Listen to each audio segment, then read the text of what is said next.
Welcome, everyone, to today's live podcast of More Than Medicine with Dr. Ezike. We appreciate you all being here at Mount Sinai Hospital today, and would like to welcome our guest, Luis Gutierrez, who is the director and founder of Latinos Progresando, one of our longtime partners here at Sinai, Chicago.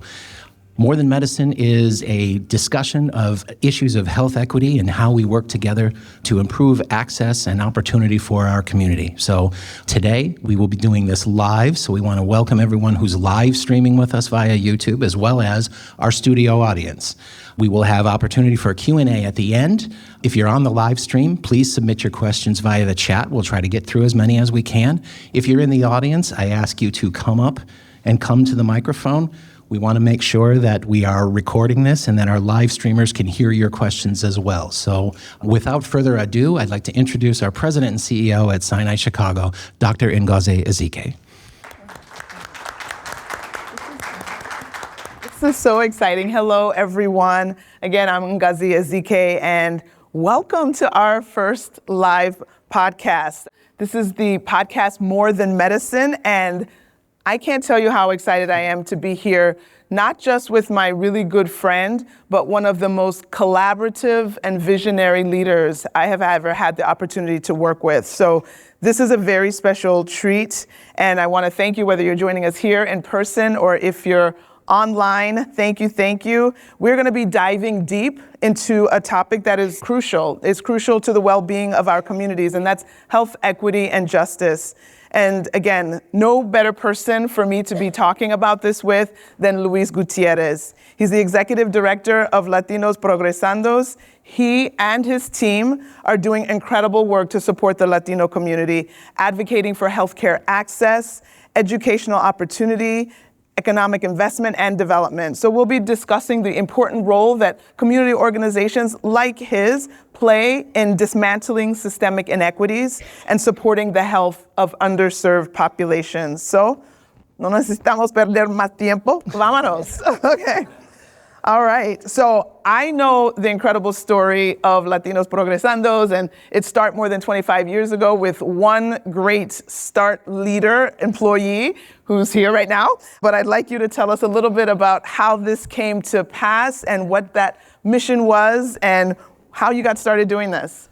Well, first of all, thank you for the kind words. It is so true. nice. They're well, true. I appreciate that, but it is so nice when anybody says anything like that about a person. But when Dr. Ezike says that about you, I mean, it is just extremely flattering. So thank you so much for that. In terms of Latinos Progresando, it's a crazy story. So I grew up in Little Village. I had no idea what volunteering was. I had no idea what being in a nonprofit was. And after graduating from high school in the early 1990s, I had a friend whose name is Edgar Hernandez, who's actually sitting right there. Mm-hmm. Edgar and I met in kindergarten. And Edgar, in his freshman year at UIC, he started volunteering for a group that was helping people apply to become citizens, because there was a proposition in California called Proposition 187 that was really coming down hard on the Mexican community in California that wasn't documented. And so Edgar, being the amazing human being that he is, would call me all the time and tell me about this work. And I would always say, Edgar, I'm so proud of you for doing all this stuff. This is incredible. You're great. And then he would say, you should come out and volunteer with us. And I'd be like, I would love to. When is it? He'd say, Saturday, 8 o'clock in the morning. I'd be like, whoa. Let's slow it down right there with the 8 o'clock in the morning on Saturday.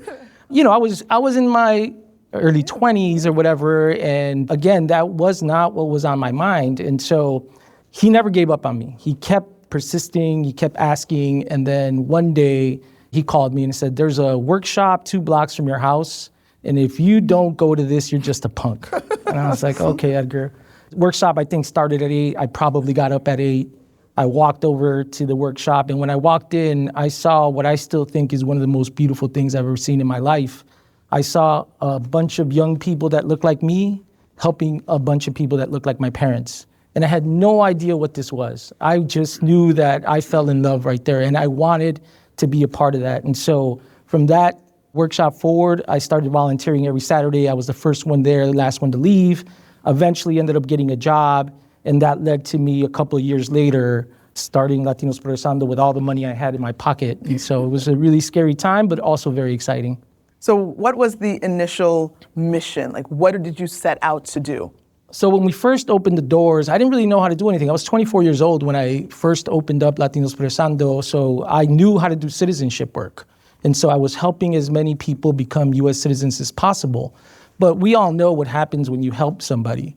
When you help somebody and you start to develop trust, everyone starts to ask you about everything else, right? And then in the case of immigration, it's also really difficult because a lot of times when you start to expand services and you start helping people do other things, you start to realize that part of what your work is to deliver bad news. So you have to say to people, you know what, I'm really sorry. There's nothing you can do as the law stands right now. And so immediately, every single person that you talk to about that, every married couple that you talk to about that, their first reaction was always, I have a son, I have a daughter, they want to go to school, what do I do? And so that kind of led us to start working on advocacy. And at that time, we really started to get into what was called the Student Adjustment Act, which then turned into the DREAM Act. And then the more work you do with community, the more that you start realizing that it's not about one issue. It's about many issues that affect the person, the family, the community, and then you start to expand your services. And you realize really quickly, I hope, that you can't do it alone. It's not one organization. It is all of us together doing this important work. Yeah. There's a great proverb that I always like to quote that if you want to go fast, just go by yourself. But if you want to go far, go with others. And I think that's something that you have done so well in just bringing communities together, different organizations together, understanding that there's not one person or one entity that's going to get that ball all over the finish line. We know that there are a lot of barriers. I mean, there are a lot of barriers just in the constructs of the society we live in. But when we talk about barriers to healthcare, and specifically for Latino communities, a lot of challenges. But what do you think are some of the most pressing challenges that still need to be addressed? Wow, that's a great question. And I sigh because the environment is different than it was 6 months ago. Yes. So 6 months ago, all of these same barriers existed, but I feel like it's all of these same barriers in fast forward with direct attacks aimed at our community. And so the issue of language, the issue of being undocumented, the issue of trusting institutions, particularly government institutions at a time where you have an administration that is using those institutions that are meant to serve people as a way to attack them. It becomes an extremely difficult time for you to go out into community and say, come in, trust me, trust us, when people in our community feel like they're being, I want to say hunted, but targeted. Yeah, I'm sorry, I was lacking the word there, but it's just so difficult for people right now. Yeah. So you have to persist, you have to carry on and do this important work. So let's focus on some of the big wins. This is your chance to tout your successes and what your organization has been able to do in collaboration with others. What can you stand on and say, we're making progress? Well, I think there are a number of things that when you talk about big wins that we've been able to accomplish. So one of the things, when I started Latinos Progresando, we opened up in a very small office on 18th Street, second floor. It was smaller than this room by a lot. We ended up, during the crash, we ended up moving back here to our neighborhood where I grew up, which is really cool. But we ended up closing our Pilsen office and moving down here. One of the things that we realized pretty quickly was that there was not a lot of collaboration that was happening in this area. And so we started up something called the Marshall Square Resource Network. So the Marshall Square Resource Network focuses on 4 issue areas: education, health, peace initiatives, and community response. And so seeing all of the partners coming together to work on a community plan that we can then execute as a group has been a huge win. And Raul is also here with us, Raul Garcia, who is the co-chair of our health committee, who also works with Sinai, who's been doing incredible work. Our community response committee has been fantastic. And I'll just say at this moment, right before getting here, I got a call from my community programs team that there's a fire just down the street from one of our local school partners. And so unfortunately, that is a tragedy that we're going to have to deal with. Fortunately for us, we have a community response committee that is going to wrap themselves around those families to make sure that they have the resources that they need to get through this tragedy. So The collaboration is extremely important. There are many other wins. Our health committee, some time ago, decided that we were going to do a walkability study, because one of the things that we found out was that obesity was really high in our community, and it was one of the biggest health issues that we were dealing with. So our health committee said, let's do a walkability study in the neighborhood. And one of the things that came back is the community is really dirty. And so trash was affecting walkability of people and affecting their mental health. So we partnered up with Clean Slate. Clean Slate now comes out once a week, and they clean up our corridors and some of our streets. That then led to working with social emotional learning, a partnership with the Lincoln Park Zoo. They train parent leaders in 4 different schools. Some of those leaders then started to think about air quality, something else that affects their health. They want to walk more, but they don't know what the air is like in the neighborhood. So we partnered up with the Nature Conservancy. We ended up working on an air quality program.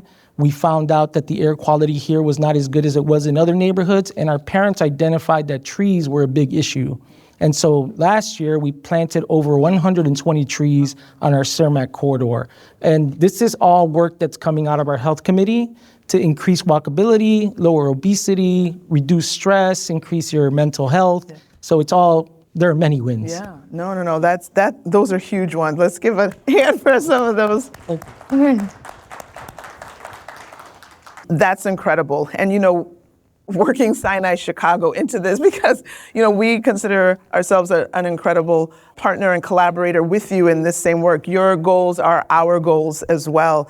And so tell me more about some of the great collaboration, specifically with Sinai Chicago, to create some of those holistic solutions for health and well-being in our community. Sinai Chicago helps us to think about what a community plan would look like, and helps us to put that on paper and helps us to execute it. But they also do a lot of this community response work.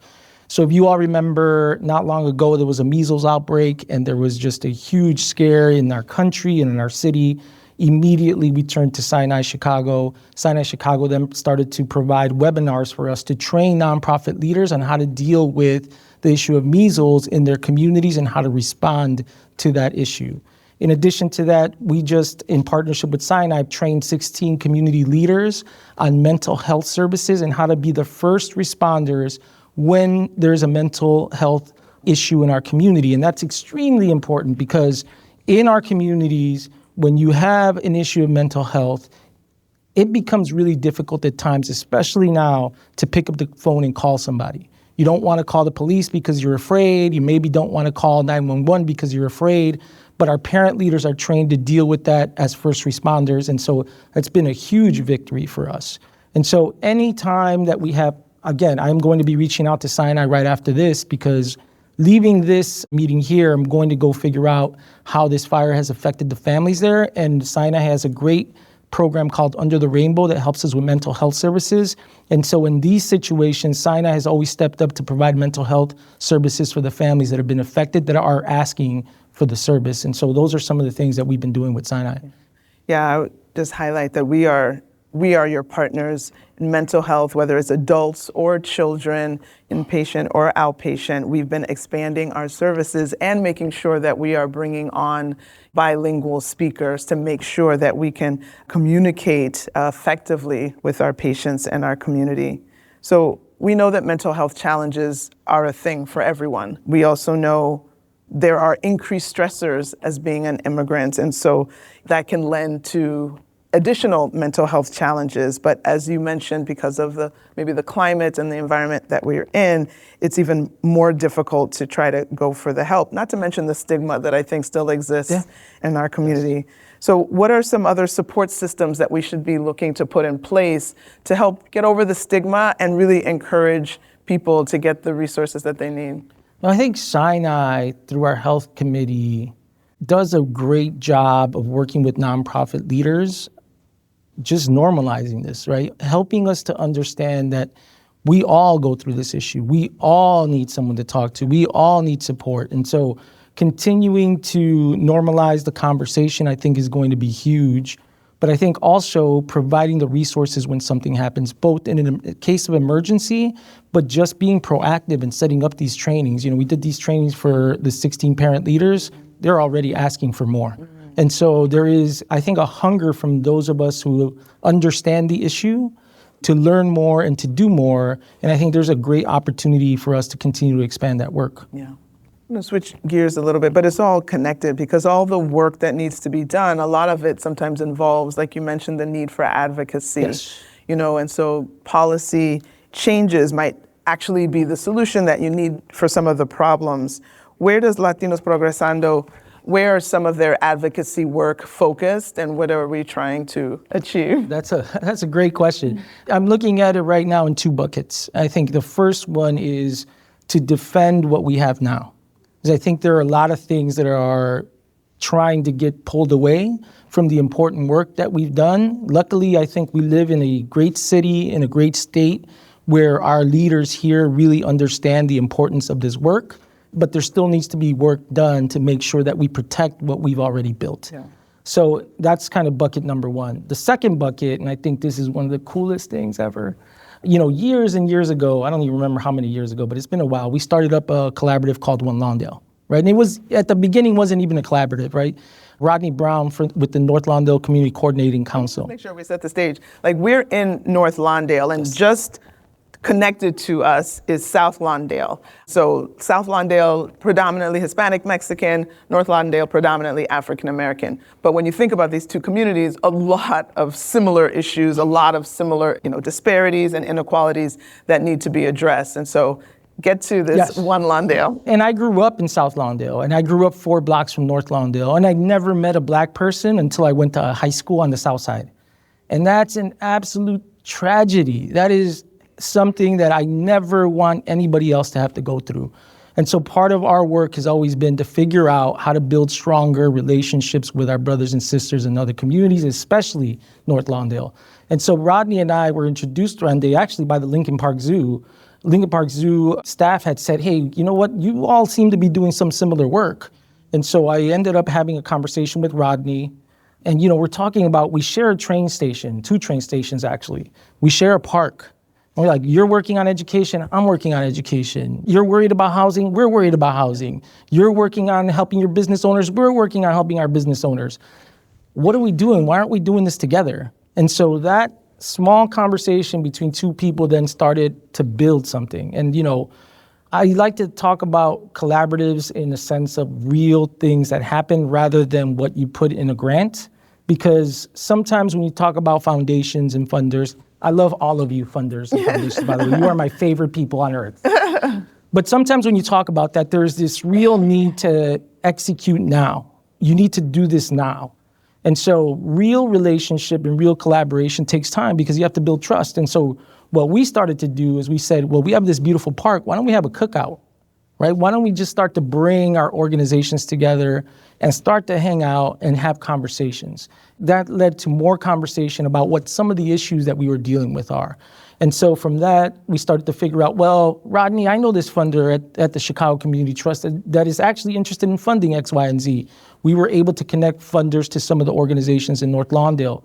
During COVID, Rodney calls me, and food was a big deal during COVID. And we were dealing with a real issue of families not having food. And Rodney called me and said, hey, I got this huge grant I want to share with you so that you can help feed people in South Lawndale. It's one of the most beautiful things that has ever happened, right? And you started to see real collaboration between organizations in South Lawndale and organizations in North Lawndale. And now, I think my favorite part is that now we're building community centers. So we have what we're calling our One Lawndale campus that is being supported by United Way.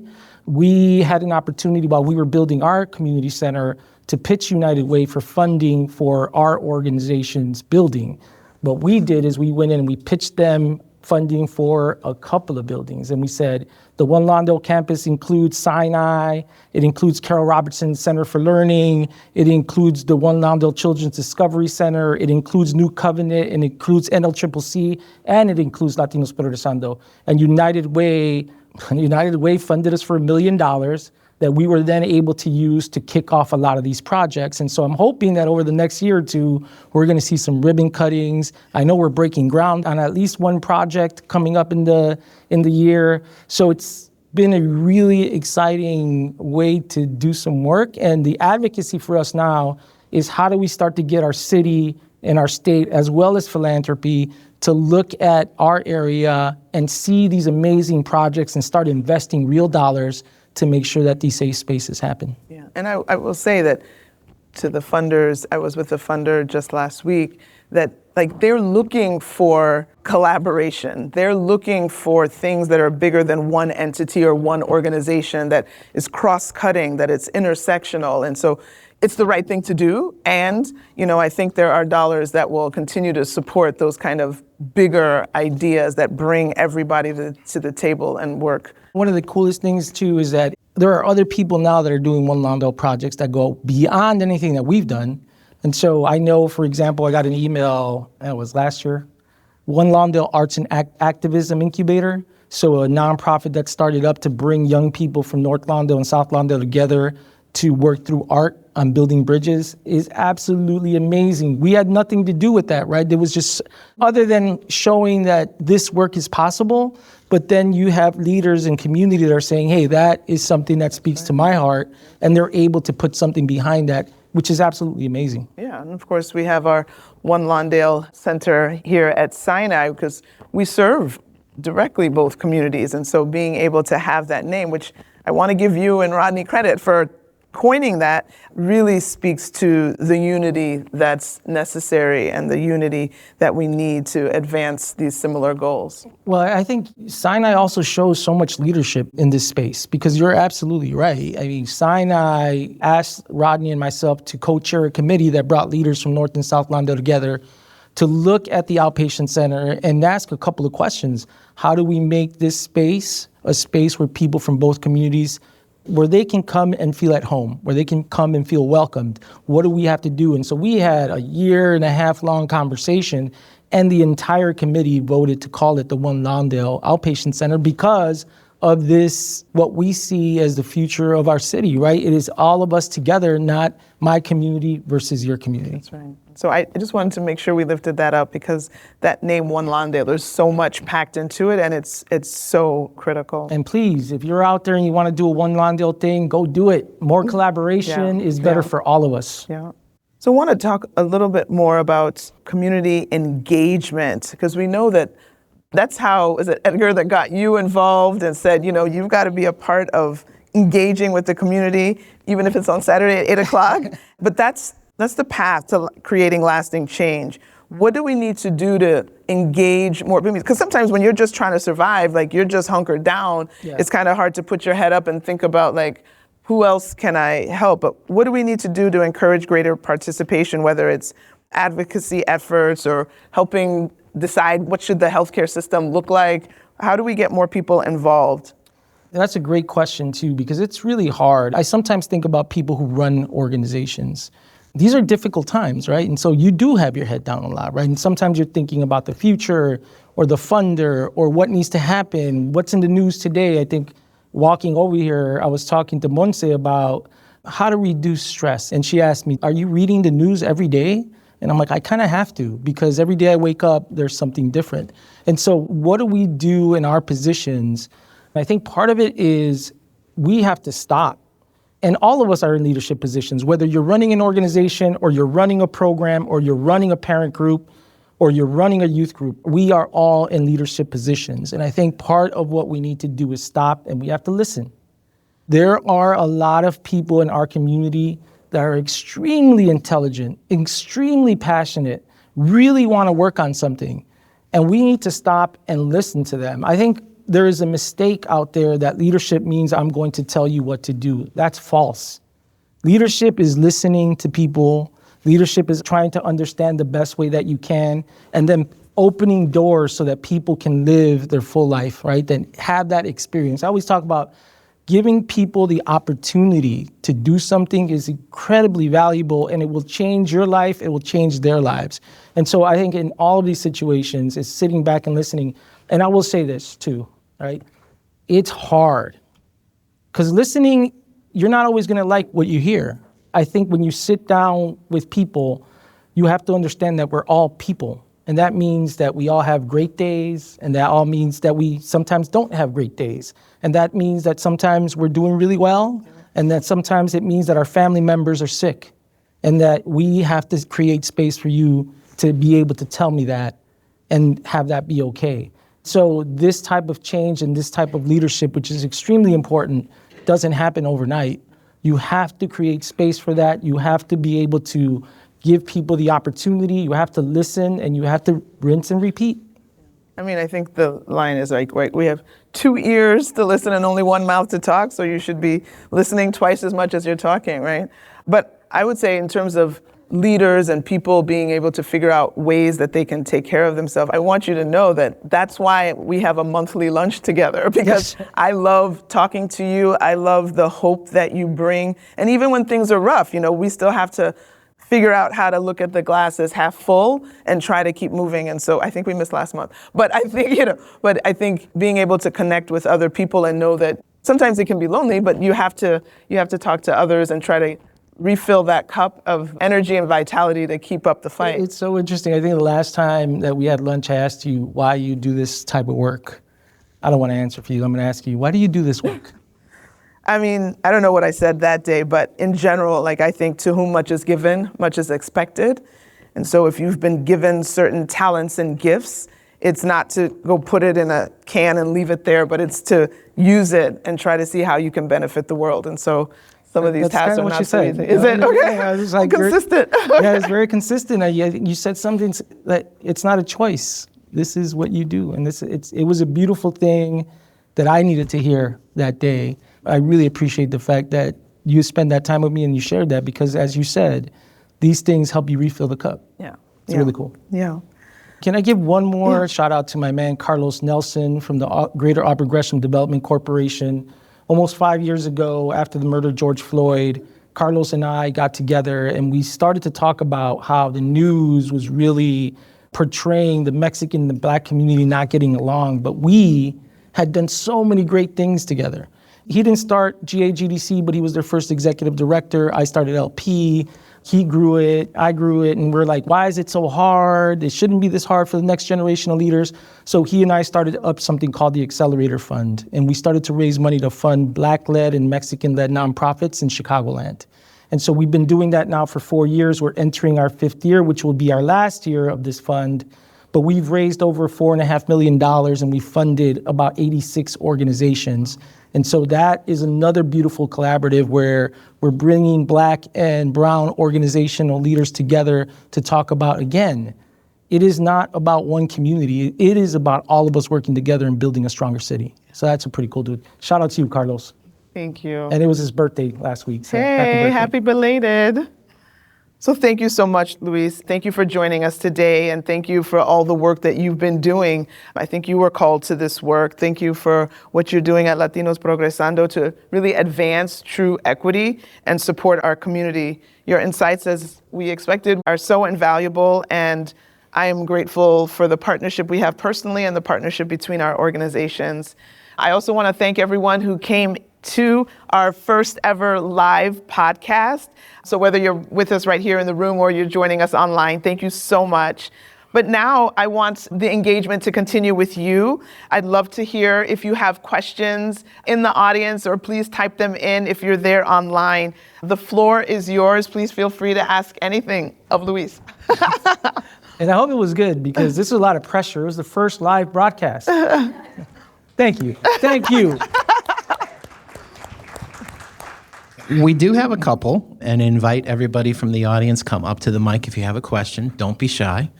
The first one was for both of you, from someone online who said, if you had a magic wand and could fix or eliminate one barrier to health equity tomorrow, what would it be and why? Yes, get me the wand. I think we have to root out racism. I think at the root of it is that we don't feel that everybody deserves the same. And so get that out of there, and I think we're going to be well on our way to narrowing these disparities and inequities. That's a great answer. The only thing I would add is that my wish and my hope is that more people in our community get activated and start to look at their community as a community and start pushing for what we deserve. Because it is there. Racism is there. There are people that believe that we don't deserve as much or as good as others. and that is absolutely false. But in order for us to have what we deserve, we all have to stand up and fight together. Good afternoon. Thank you very much for the session. It's really been informative. I appreciate it. My name is Edgar Hernandez, and I wanted just to ask a question for both Dr. Ezike and Luis. What is the message that you would like to have folks that are undocumented, that are facing any kind of health challenges, given the current situation that we're in, that they should be able to continue to seek medical attention, or what are those type of takeaways that you would encourage folks to do so in terms of making sure that they're looking out after their own health? I would start by saying that preventive healthcare is so critical. If we don't focus on preventive healthcare, ultimately we cannot achieve our fullest health potential. So I would encourage everyone, Sinai is actually very invested in community health workers who are from the community, who are promoting health education so people can understand how important it is to get a mammogram, to get your sugars tested, to see the doctor, so that you know what you're dealing with and be able to address it. And so I would just hope that we can raise the volume on just the need to continue getting that preventive care, continue seeing the doctor, so that we can partner for people to have their best health outcomes. Our doors will always be open to everyone. We're very proud of that being the case for the last 100 years, and we're working really hard to be able to do that for another 100 years. And I completely trust Sinai, so thank you for saying that, because that's absolutely true. It is a really hard question in some ways. Our community is dealing with so much right now, and a lot of it has to do with mental health. I mean, we in our community are being faced with some really difficult conversations and some very, very hard decisions that families are making right now. So I'm going to approach that from a slightly different angle and say to folks that the first thing you need to do is protect yourself. I always say to people, we are at a time right now where you need to feel safe, and you have to do what you have to do to feel safe. Stop looking at the news. The news is changing daily. I do believe that if you go down the rabbit hole of watching the news every single day, all day, it does affect your mental health. There are ways to spend time with your family and your loved ones. I think you need to be doing those type of things. Walking is free. Sitting in your yard, enjoying the sun, trying to figure out really how do you reduce some of that stress, I think is really important right now. And that's extremely important for those of us who are in positions to be able to say something, to really start to stand up right now and say something. This is not the time for all of us to be quiet. We have to stand up and say more. And so there has to be that balance. Another one was, and it kind of ties into, I think, a little bit what you were just saying, Luis. The question was, how can individuals, not just organizations, get involved to advocate health equity in their communities? The first thing I would say is that there are a lot of great organizations in your neighborhood. And I know that because I'm at Sinai, and Sinai's in every neighborhood. So they're great. So I would say, for those of you, I say this all the time, and believe me, it helps. You should donate. If you feel that you're in a position to donate dollars, donate money to your nonprofits, including Sinai. Sinai is still a nonprofit. So find an organization that you love and start to donate money. You can start to bring your friends and family together, host dinners, have conversations about what's going on, have them collect some money, donate that to Sinai. There is so much that you can do there. Your dollars count. I think that's the first thing. The second thing is, again, contact your local organizations and start finding out what are they advocating for. There's a lot going on in Springfield these days. Call your local elected officials, whether it's your alderman, your state rep, your state senator, your congressperson, U.S. senators. Call them and tell them to fund this type of work. Call them to stand strong. Tell them to stand strong and not cut any services in the healthcare industry. All of that goes a long way. So there is a lot that you can do. I think stand up and start to do some of those things. Follow-up, Luis, who just asked, how can individuals specifically become members and get involved in Latinos Progresando? We don't have a membership, if you will, but you can follow us online and you can certainly donate, but we always have events. And one of the things that we're looking at right now, it's really difficult. In our community, we've had to start to reduce public events, which is heartbreaking.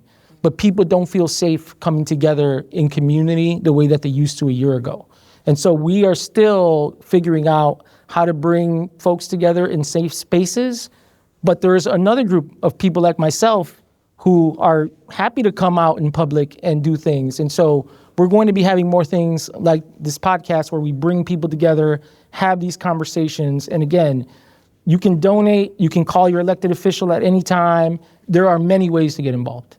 Good afternoon. My name's Dr. Gina Walton, and I'm a physician here at Sinai, Chicago. One of my primary roles is to educate, bring in our next generation of culturally concordant and linguistically concordant physicians everywhere from the elementary school level all the way to our residents who we train here. And I wanted to know if you have any programming specifically with Latinos Progresando, or what programming you may feel is needed for our community to really help that younger group, the elementary age students, the middle school, the high school students, to actually feel emboldened and empowered to become part of perhaps the healthcare field, to come and be the people who will take care of me and my colleagues here in hospitals like Sinai, Chicago. Right now, we work with 4 local school partners, and we have a social emotional learning program. Lincoln Park Zoo is a big part of that program as well. We have been connecting social emotional learning to nature. We have not yet connected it to the health industry. We have been talking about what something like that would look like, but I'm happy to have a conversation with you. I think social emotional learning in general is extremely important for families, also for nonprofit leaders. But there are schools that are now providing that for the students. But again, we're trying to put a spin to it where like social emotional learning is extremely important. But how do you partner with, in this case, healthcare? That's a really interesting proposition that you just made there. Thank you. So one more, and it's a good one to close on. We often hear about challenges, but what gives you the most hope right now for the future of health, and particularly Latino health in Chicago? I think sometimes you have to go through some very hard stuff to come out better on the other end. And I think we're going to go through some really hard stuff right now. But hopefully the silver lining is that sometimes when you do the hard stuff, or you see something that is really not right, and that's what's being done, then you come out on the other side. Everyone is kind of on the same accord that maybe that wasn't right, and then you can build back better. So really hoping that through the difficult phases that we will be going through, that we'll be able to come out, emerge with something much better. I have to believe that. I completely agree. I think this is our moment. We always talk about our rights and our freedoms. That's not something that you don't get if you don't fight for.